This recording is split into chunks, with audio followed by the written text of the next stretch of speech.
तो वहीं गुजरात में यूनिफॉर्म सिविल कोड को लेकर सरकार की ओर से कमेटी बनाए जाने के फैसले पर सियासत तेज हो चुकी है। भूपेंद्र पटेल सरकार के फैसले को विपक्ष ने चुनावी हथकंडा बता दिया है और ओवैसी एआईएमआईएम चीफ असदुद्दीन ओवैसी ने इसे हिंदुत्व के एजेंडे को धार देने वाला कदम करार दिया। एक तरफ कांग्रेस ने आरोप लगाया कि सरकार मुद्दों से ध्यान भटकाने के लिए इस तरह के मुद्दे ला रही है। कई मुस्लिम संगठनों ने भी सरकार के फैसले पर सवाल उठाए हैं तो इसका खुलकर विरोध करने का ऐलान भी किया है। वहीं विरोधियों के तमाम आरोपों को बीजेपी ने खारिज किया। बीजेपी के मुताबिक यूनिफॉर्म सिविल कोड का मुद्दा उनके चुनावी घोषणा पत्र का मुद्दा रहा है, लिहाजा उसी वादे को पूरा करने के लिए गुजरात सरकार ने एक कदम आगे बढ़ाया है और कई सवाल विपक्ष की तरफ से खड़े किए जा रहे हैं, लेकिन बीजेपी अपनी बात पर डटी हुई है।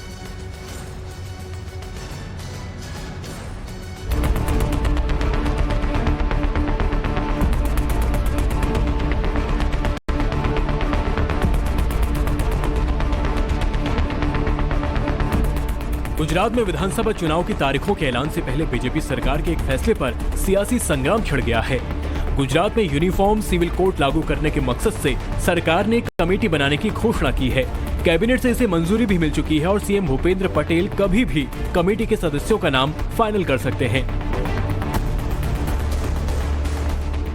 आज गुजरात की कैबिनेट की बैठक में एक ऐतिहासिक निर्णय लिया है।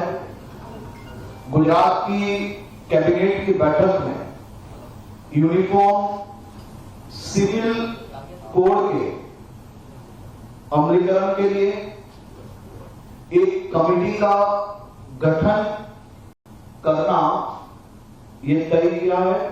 यूनिफॉर्म सिविल कोड इसको लगाने से नागरिकों के मन में अधिकारों और सिविल डिस्प्यूट्स के लिए जो मसले चल रहे हैं उन सभी में माताओं, बहनों, बच्चों और सभी लोगों को एक समान अधिकार देने का इसमें प्रावधान होने की वजह से एक बड़ी राहत की घोषणा है।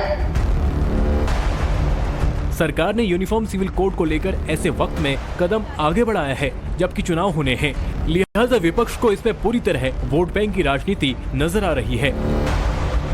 भाजपा सिर्फ अपने हिंदुत्व के एजेंडे को लेकर आगे बढ़ना चाहती है और चुनाव से पहले भाजपा की हमेशा ये आदत रही है कि इन मसलों को उठाया जाए ताकि अपनी वोट की राजनीति को या फिर अपने वोट को हासिल किया जाए।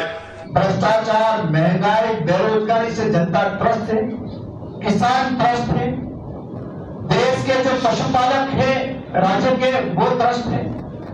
इसलिए जनता ने मन बना चुका है कि भाजपा में कुशासन को फेंक दे।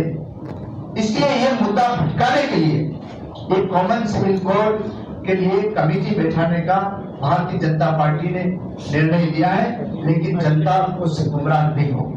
जिस तरीके से चुनाव से हम पहले यूसीसी की बात होती है और फिर वो ठंडे बक्से में डाल दिया जाता है जब आपको चुनावी नतीजे मिल जाते हैं, ये देश के साथ और मैं मानती हूँ कि देश की जो इमोशंस हैं उसके साथ आप खिलवाड़ कर रहे हैं और राजनीतिक रोटियां सेक रहे हैं एक सेंटिमेंट को लेकर कि यूनिफॉर्म सिविल कोड पे सही व्यापक चर्चा हो, वो होने नहीं दे रहे। आरोपों की जंग यही थम नहीं रही। ओवैसी ने 2018 के लॉ कमीशन का हवाला देकर यूनिफॉर्म सिविल कोड के अस्तित्व पर ही सवाल खड़े कर दिए हैं, जबकि बीजेपी इसे अपना मैनिफेस्टो का हिस्सा बताकर हमलावर है। 2018 का लॉ कमीशन सुप्रीम कोर्ट के रिटायर्ड जज चौहान साहब ने कहा था, अपनी रिपोर्ट में कहा था कि मुल्क में यूनिफॉर्म सिविल कोड नेसेसरी भी नहीं है, ना डिजायरेबल है, ना इसकी जरूरत है। ये कहा था उस लॉ कमीशन की रिपोर्ट में। इसका स्वागत होना चाहिए। ये दिखाता है कि किस प्रकार से भारतीय जनता पार्टी जो भी वादा करती है, और ये मैनिफेस्टो में वादा किया गया था भारतीय जनता पार्टी के द्वारा कि यूनिफॉर्म सिविल कोड को लागू करने के लिए वो प्रयास करेगी, तो उसे पूरा करती है। यूनिफॉर्म सिविल कोड को लेकर गुजरात में अब बहस छिड़ी है।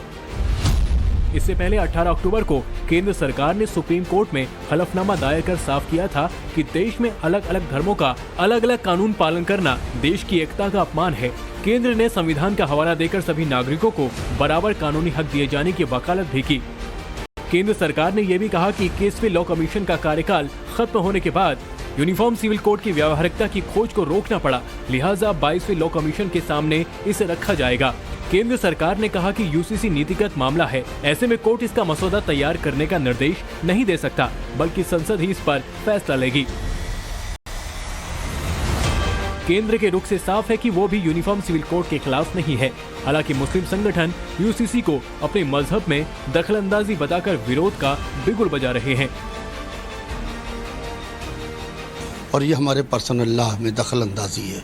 हमारे यहाँ निकाह का मसला है, तलाक का मसला है, मीरास का मसला है और दूसरे रज़ात का मसला है और दूसरे मसाइल हैं।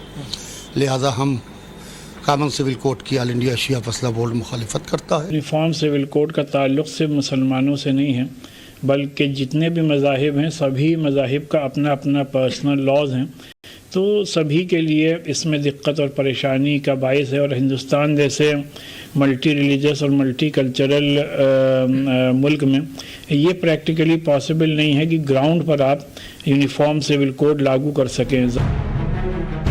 फैसला गुजरात सरकार का है और चुनाव से ठीक पहले इसकी चर्चा हो रही है, लिहाजा राजनीति भी उसी तरह हावी है। आगे क्या होगा, यूनिफॉर्म सिविल कोड कब तक लागू हो पाएगा, ये सब भविष्य में साफ होगा, मगर इतना तय है कि गुजरात चुनाव में ये मुद्दा छाया रहेगा।